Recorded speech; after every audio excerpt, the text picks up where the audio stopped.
نکاح کا مطلب ہے دو گواہوں کی موجودگی میں ایجاب و قبول کرنا۔ مختصر سے لوگوں کے بیچ بیٹھ کے نکاح ہو جاتا تھا، مختصر سے لوگ ولیمے کی دعوت کے بعد دعائے خیر پر اپنے اپنے گھروں کو چلے جاتے تھے۔ ہندوستان میں مسلمانوں نے ہندوؤں کو دیکھا کہ وہ مہندی کی رسم کرتے ہیں، اس پر پھر اتنی زیادہ توجہ لوگوں کی بڑھ گئی کہ وہ باقاعدہ شادی کا حصہ بن گئی، باقاعدہ اس پہ بہت بڑا سرمایہ خرچ ہونے لگ گیا۔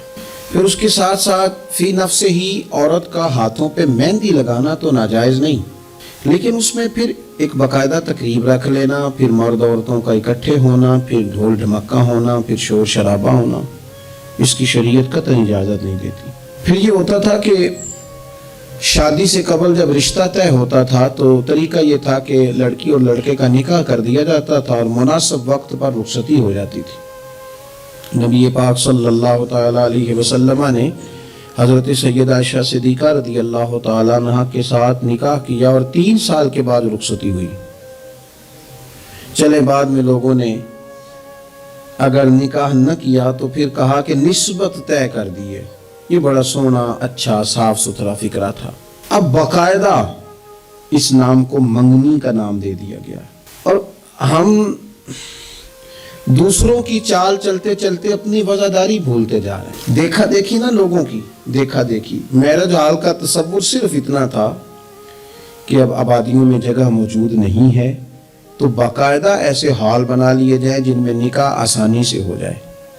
لیکن اب تو مہنگے سے مہنگا حال، اس میں پھر سہولیات، پھر اس میں آسانیاں، پھر کھانے کی بھرمار اور مختلف ڈشیں، یہ سوائے اپنے اوپر بوجھ ڈالنے کے، امیر بوجھ ڈالتے ہیں، غریبوں کو پریشان کرتے ہیں، ان کے بچے دیکھا دیکھی اس چکر میں پڑ جاتے ہیں، حالات سنگینی کا رخ اختیار کر جاتے ہیں۔ منگنی باقاعدہ میرج ہال میں ہونے لگ گئی۔ اللہ تعالیٰ معاف فرمائے تو وہاں بھی مردوں عورتوں کا اختلاط ہے باقاعدہ۔ ابھی اس کا نکاح نہیں ہوا، وہ تو غیر محرم ہے، اس کو انگوٹھی دی جاتی ہے پہنانے کے لیے، اور لڑکا لڑکی کے ہاتھ میں انگوٹھی پہنا رہا ہے۔ ناراض نہ ہونا، حاجی صاحب بھی کھڑے ہوتے ہیں، نمازی صاحب بھی کھڑے ہوتے ہیں، وہ صاحب بھی کھڑے ہوتے ہیں جو مذہبی تقریبات میں آگے آگے دکھائی دیتے ہیں، لیکن یہاں دین ہی نہیں یاد آ رہا۔ کوئی شخص کلام کرنے کو تیار ہی نہیں ہے کہ میاں یہ تو حرام ہے، حرام ہے، اشد حرام ہے۔ جب تک ان کا نکاح نہیں ہو جاتا یہ ایک دوسرے کے لیے محرم نہیں ہے، لیکن کوئی روکنے والا نہیں۔ تقریبات بڑھتی گئیں، بوجھ بڑھتا گیا، بہت بڑا سرمایہ۔ ویسے بھی مسلمان نے کوئی، اس کی تو زندگی بڑی بامقصد ہے، اس نے کوئی یہاں الجھ کے تو نہیں نہ رہ جانا۔ پھر اور باتیں بڑی، سالگرہ ایک پورا وتیرہ اختیار کر گئی ہے، گھروں کے اندر سرائیت کر گئی ہے سالگرہ، ایک پوری تقریب بن گئی ہے، ایک پورا خرچہ لے گئی ہے وہ۔ کیا مسلمان اتنے اپنے آپ کو فضول سمجھنے لگے ہیں معاذ اللہ کہ وہ فارغ ہے جس کام میں جس کو جو مرضی ایک ماحول بناؤ، اور پھر چلتے چلتے طرح طرح کی تقریبات اور طرح طرح کے، یہ فلانا جشن بہاراں آ گیا ہے تو یہ اپریل فول آ گیا ہے تو یہ بیماری نیو ایئر نائٹ کی آ گئی۔ میں نے رات بھی کہا تھا، جس قوم کی بچیاں کشمیر میں روز روتی ہوں وہ جشن منائے گی سڑکوں پہ نکل، جن لوگوں کے بھائی بھرما میں کاٹ دیے جاتے ہوں وہ جشن منائیں گے۔ او خدا کے بندو، لوگوں نے تو تنقید کر کے چپ کر گئے، تنقید کر کے دیکھو جی عرب شریف والوں نے وہاں سینوے کھلوا دیے، تم تو تنقید کر کے چپ کر گئے نا۔ یہ وہ مقام کرب ہے، یہ وہ مقام خوف ہے۔ جب عرب کی دھرتی پہ عورتیں ناچیں گی تو مجھے بتاؤ نا امام حسین کے دل پہ کیا گزرے گی، امام حسن کو کیا اس سے اذیت پہنچے۔ آپ کو پتہ ہے سیدہ پاک کو کتنی تکلیف ہوگی، مولا کائنات کو کتنی ہوگی، عثمان غنی کو، فاروق اعظم کو، صدیق اکبر کو۔ تمہیں پتہ ہے یہ عرب کا ملک کسی ایک شخص کی حکومت کی جگہ نہیں ہے، یہ کسی خاندان کا نہیں ہے، کسی قبیلے کا نہیں ہے، کسی سیاستدان کا نہیں ہے، یہ عرب شریف تو میرے نبی پاک کا وطن ہے۔ اس وطن میں جب گانے باجے ہوں گے، ڈھول ڈھمکے ہوں گے، تماشے ہوں گے، حضور کے قلب نور کو کتنی تکلیف ہوگی۔ اور ہم ہیں کہ